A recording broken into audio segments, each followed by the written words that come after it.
Hello my dear kids, I hope you all are fine. Our today's English topic is vowel A, and vowel A includes N sound words. In this practice sheet, here are some N sound words. So we will discuss today N sound words. Our first word is, you can see,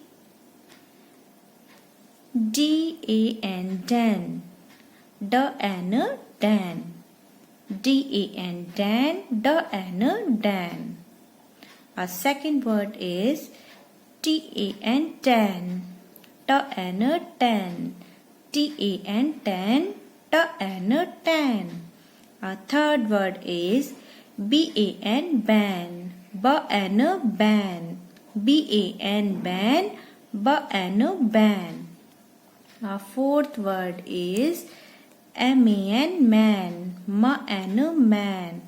M-A-N, Man. M-A-N, Man.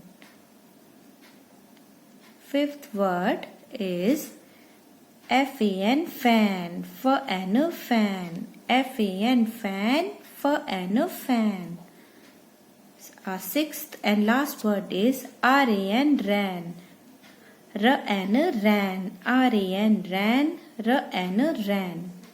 So my dear kids, I hope these N sound words are clear to you. Write it and learn it properly. Do it neatly in your copy. We will soon meet with a new topic. Stay safe, stay healthy.